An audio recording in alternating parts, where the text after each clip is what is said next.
اللہ تبارک و تعالی نے اپنے پیارے حبیب صلی اللہ تعالی علیہ وسلم کو سراپا معجزہ بنا کر بھیجا. سر سے پیر تک معجزہ ہے. آپ کا چلنا معجزہ ہے، آپ کا اٹھنا معجزہ ہے، آپ کا بیٹھنا معجزہ ہے، آپ کا کھانا معجزہ ہے، آپ کا پینا معجزہ ہے. ایک صحابی رسول حضرت عبداللہ بن رواحہ بیان فرمایا کرتے تھے کہ اگر حضور کو اللہ تعالی معجزے دے کر نہ بھیجتا تو حضور نبی اکرم صلی اللہ علیہ وسلم کا چہرہ نبوت ہی ایسا تھا کہ لوگ دیکھتے جاتے اور کلمہ پڑھتے جاتے. آپ کا چہرہ مبارک ہی ایسا تھا، لوگ دیکھتے جاتے اور کلمہ پڑھتے جاتے تھے. حضور نبی اکرم صلی اللہ تعالی علیہ وسلم ارشاد فرماتے ہیں، میں نے جسے بھی دین کی دعوت دی، جسے بھی، اس نے دلیل مانگی، اس نے ثبوت مانگا، اس نے کوئی معجزہ طلب کیا. میں نے کہا کہ میں اللہ کا نبی ہوں، اللہ کا رسول ہوں، خدا ایک ہے، مجھے اللہ کا نبی مانو اور کلمہ پڑھ کر مسلمان ہو جاؤ. تو ہر کسی نے یہی کہا، اگر آپ اللہ کے نبی ہیں تو کوئی معجزہ دکھائیے، اگر آپ اللہ کے نبی ہیں تو کوئی دلیل دیجئے. لیکن میرے مصطفیٰ ارشاد فرماتے ہیں، جب میں نے حضرت ابو بکر صدیق کو اسلام کی دعوت دی، دین کی دعوت دی، تو ابو بکر نے بغیر دلیل کے، بغیر معجزہ طلب کیے اسلام کا کلمہ پڑھ لیا اور مسلمان ہو گئے. یہ حضرت ابو بکر صدیق کی فضیلت ہے. ورنہ ہر انسان دلیل مانگتا ہے، ہر انسان ثبوت مانگتا ہے. حضور نبی اکرم صلی اللہ علیہ وسلم کو رب تبارک و تعالی نے بے شمار فضائل و کمالات عطا فرمائے ہیں. حضرت ابو الحسن خرقانی ایک مرتبہ تقریر کر رہے تھے. آپ کے پیر جو ہیں وہ ہیں حضرت بایزید بسطامی. تو ایک شخص کھڑا ہو گیا، اس نے کہا کہ آپ حضرت بایزید بسطامی کے سجادہ ہیں، آپ نے بایزید بسطامی کو دیکھا ہے، ذرا بتائیں کہ حضرت بایزید بسطامی رضی اللہ تعالی عنہ کیسے تھے؟ تو حضرت ابو الحسن خرقانی نے کہا کہ وہ ایسے تھے کہ ان کے چہرے کو دیکھ کر لوگ مسلمان ہو جایا کرتے تھے. تو وہ معترض تھا، بولا آپ کیسی بات کرتے ہیں میاں؟ حضور نبی اکرم صلی اللہ تعالی علیہ وسلم کے چہرے کو ابو جہل نے اتنی مرتبہ دیکھا، حضور کے چہرے کو دیکھ کر تو مومن نہیں ہوا، حضرت بایزید کے چہرے کو دیکھ کر کیسے مومن ہو جایا کرتے تھے؟ تو جواب سنیے حضرت ابو الحسن خرقانی کا.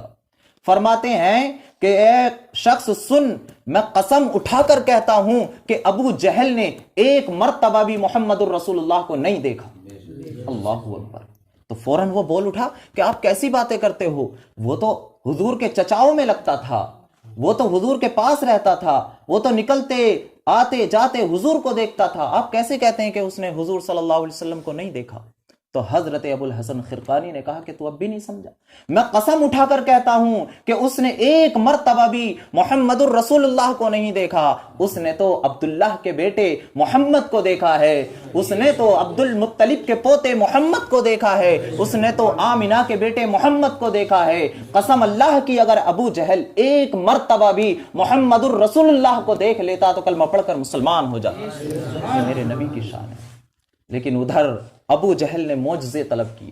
کبھی مٹھی میں کنکر لا رہا ہے اور کہہ رہا ہے اگر آپ واقعی اللہ کے نبی ہیں تو بتائیے میری مٹھی میں کیا ہے.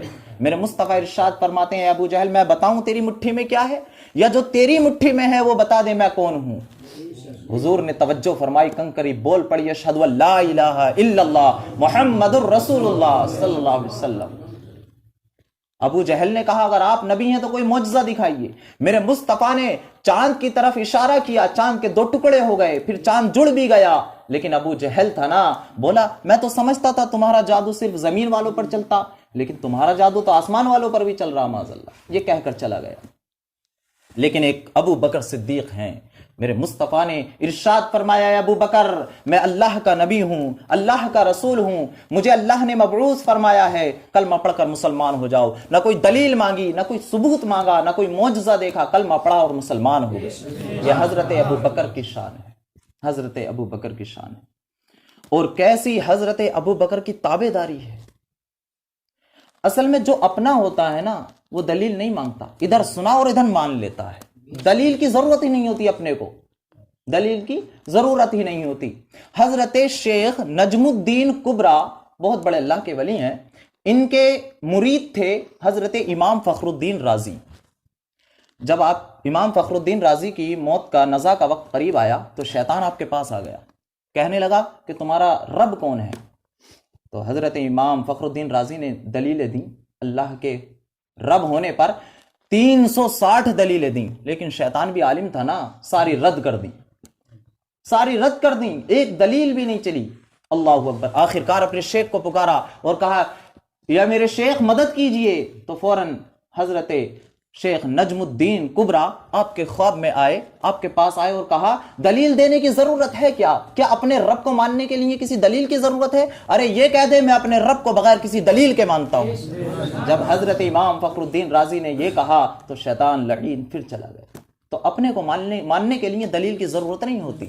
حضرت ابو بکر کو حضور نبی اکرم صلی اللہ علیہ وسلم نے اسلام پیش کیا، حضرت ابو بکر نے کلمہ پڑھ لیا اور مسلمان ہو گئے۔ یہ حضرت ابو بکر کی شان ہے۔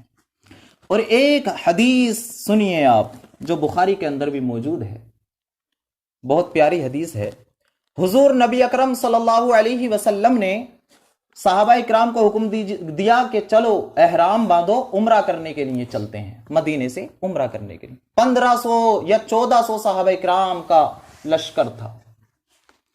آپ غور کیجئے، کسی کا ٹکٹ ہو جائے عمرے کا یا حج کا اور گھر سے چل بھی پڑے، ایئرپورٹ پر پہنچ جائے، ایئرپورٹ پر پہنچنے کے بعد اسے پتا چلے کہ فلائٹ کینسل ہے، عمرہ نہیں کر سکتے یا حج نہیں کر سکتے، کیسی بیتے گی اس کے دل پر؟ اللہ اکبر۔ اگر اس کا اختیار ہونا تو ایئرپورٹ بھی توڑ کر پھینک دے گا ایسے عالم میں۔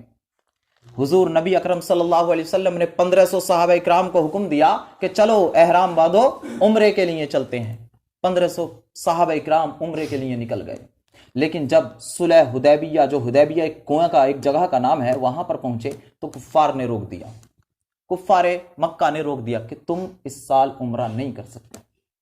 المختصر یہ کہ بہت لمبی حدیث ہے، انہوں نے ایک پرچہ بھیجا جس کے اندر شرطیں لکھی ہوئی تھی کہ تمہیں چند شرطیں ماننی پڑیں گی ہماری۔ وہ شرطیں کیا تھیں کہ اگر ہمارے مکہ سے کوئی آدمی تمہارے مدینے میں چلا جاتا ہے تو تم اسے واپس کرو گے، وہاں نہیں رکھو گے، اور تمہارے مدینے سے کوئی آدمی مکہ آ جاتا ہے تو ہم اسے واپس نہیں کریں گے، ہم اسے رکھیں گے۔ اللہ اکبر۔ ایسی شرطیں، اور شرط اس میں یہ بھی تھی کہ تم اس سال عمرہ نہیں کرو گے، ایسی واپس جاؤ گے۔ لیکن اتفاق تھا، حکمت تھی، مصلحت تھی، میرے مصطفیٰ نے ارشاد فرمایا ہم ان شرطوں کو مانتے ہیں، اور حضور نے ارشاد فرمایا تمام کے تمام صحابہ اکرام سے چلو سب کے سب اپنا احرام کھول دو۔ لیکن کسی صحابی کی جرت نہیں کہ احرام کھولے۔ معاملہ کیا تھا؟ عمرہ کرنے کے لیے جا رہے تھے، تمنا تھی دل میں خانہ کعبہ کا طواف کریں گے، لیکن راستے میں روک دیے گئے، دل نہیں کر رہا تھا احرام کھولنے کے لیے۔ حضور نے ارشاد فرمایا احرام کھولو، کوئی احرام نہیں کھول رہا تھا، اتنے میں حضرت ابو بکر صدیق آگے بڑھے اور سب سے پہلے اپنا احرام کھول دیا۔ کسی نے اٹھ کر کہا ہے ابو بکر احرام کیوں کھول دیا؟ حضرت ابو بکر کا جواب سنیے۔